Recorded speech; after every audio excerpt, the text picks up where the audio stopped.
अध्याय 9।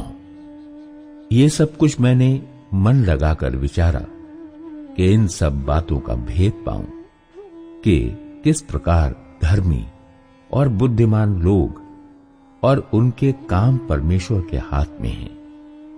मनुष्य के आगे सब प्रकार की बातें हैं, परंतु वो नहीं जानता कि वो प्रेम है या बैर।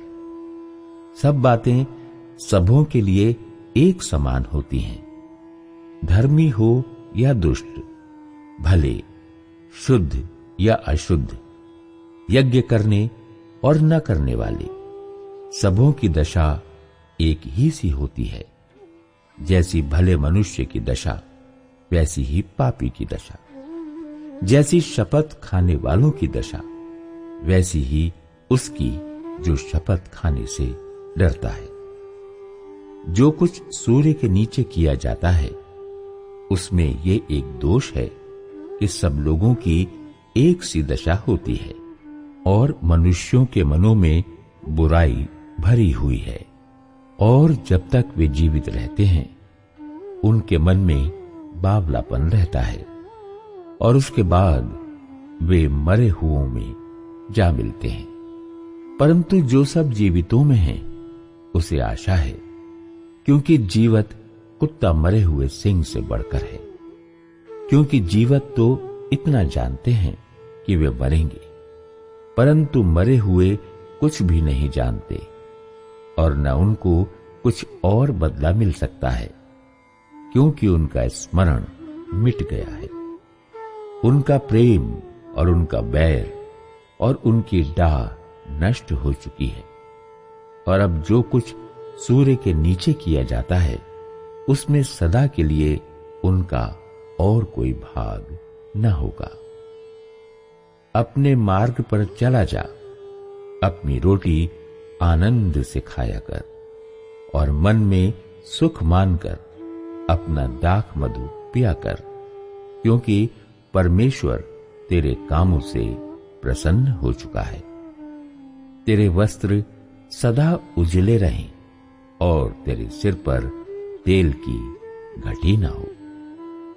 अपने व्यर्थ जीवन के सारे दिन जो उसने सूर्य के नीचे तेरे लिए ठहराए हैं अपनी प्यारी पत्नी के संग में बिताना, क्योंकि तेरे जीवन और तेरे परिश्रम में जो सूर्य के नीचे करता है तेरा यही भाग है।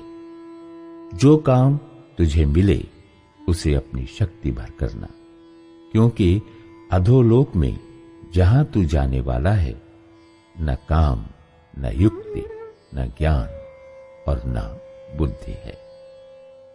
फिर मैंने धरती पर देखा कि न तो दौड़ में वेग दौड़ने वाले और न युद्ध में शूरवीर जीतते, न बुद्धिमान लोग रोटी पाते, न समझ वाले धन, और न प्रवीणों पर अनुग्रह होता है। वे सब समय और संयोग के वश में हैं, क्योंकि मनुष्य अपना समय नहीं जानता। जैसे मछलियां दुखदाई जाल में और चिड़ियां फंदे में फंसती हैं, वैसे ही मनुष्य दुखदाई समय में जो उन पर अचानक आ पड़ता है फंस जाते हैं। बुद्धिमानी और मूर्खता से संबंधित विचार। मैंने सूर्य के नीचे इस प्रकार की बुद्धि की बात भी देखी है जो मुझे बड़ी जान पड़ी।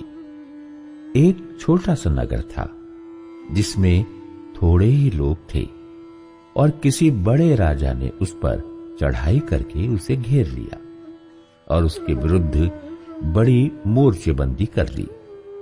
परंतु उसमें एक दरिद्र बुद्धिमान पुरुष पाया गया, और उसने उस नगर को अपनी बुद्धि के द्वारा बचाया। तो भी किसी ने उस दरिद्र पुरुष का स्मरण न रखा। तब मैंने कहा, यद्यपि दरिद्र की बुद्धि तुच्छ समझी जाती है और उसका वचन कोई नहीं सुनता, तो भी पराक्रम से बुद्धि उत्तम है। बुद्धिमानों के वचन जो धीमे धीमे कहे जाते हैं वे मूर्खों के बीच प्रभुता करने वाले के चिल्ला चिल्ला कर कहने से अधिक सुने जाते हैं। लड़ाई के हथियारों से बुद्धि उत्तम है, परंतु एक पापी बहुत सी भलाई का नाश करता है। अध्याय 10।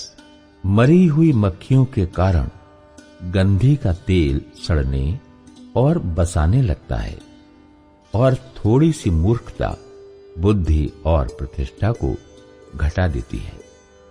बुद्धिमान का मन उचित बात की ओर रहता है, परंतु मूर्ख का मन उसके विपरीत रहता है। वरन जब मूर्ख मार्ग पर चलता है तब उसकी समझ काम नहीं देती, और वो सबसे कहता है, मैं मूर्ख हूं। यदि हाकिम का क्रोध तुझ पर भड़के तो अपना स्थान न छोड़ना, क्योंकि धीरज धरने से बड़े बड़े अपराध रुकते हैं। एक बुराई है जो मैंने सूर्य के नीचे देखी, वो हाकिम की भूल से होती है, अर्थात मूर्ख बड़ी प्रतिष्ठा के स्थानों में ठहराए जाते हैं और धनवान लोग नीचे बैठते हैं। मैंने दासों को घोड़ों पर चढ़े और रईसों को दासों के समान भूमि पर चलते हुए देखा है। जो गड्ढा खोदे वो उसमें गिरेगा, और जो बाड़ा तोड़े उसको सर्प डसेगा। जो पत्थर फोड़े वो उनसे घायल होगा, और जो लकड़ी काटे उसे उसी से डर होगा। यदि कुल्हाड़ा थोथा हो और मनुष्य उसकी धार को पैनी न करे तो अधिक बल लगाना पड़ेगा, परंतु सफल होने के लिए बुद्धि से लाभ होता है। यदि मंत्र से पहले सर्प डसे तो मंत्र पढ़ने वाले को कुछ भी लाभ नहीं। बुद्धिमान के वचनों के कारण अनुग्रह होता है, परंतु मूर्ख अपने वचनों के द्वारा नष्ट होते हैं। उसकी बात का आरंभ मूर्खता का और उसका अंत दुखदाई बावलापन होता है। मूर्ख बहुत बातें बढ़ाकर बोलता है, तो भी कोई मनुष्य नहीं जानता कि क्या होगा, और कौन बता सकता है कि उसके बाद क्या होने वाला है। मूर्ख को परिश्रम से थकावट ही होती है, यहां तक कि वो नहीं जानता कि नगर को कैसे जाए। हे देश, तुझ पर हाय जब तेरा राजा लड़का है और तेरे हाकिम प्रातःकाल भोज करते हैं। हे देश, तू धन्य है जब तेरा राजा कुलीन है और तेरे हाकिम समय पर भोज करते हैं, और वो भी मतवाले होने को नहीं वरन बल बढ़ाने के लिए। आलस्य के कारण छत की कड़ियां दब जाती हैं और हाथों की सुस्ती से घर चूता है।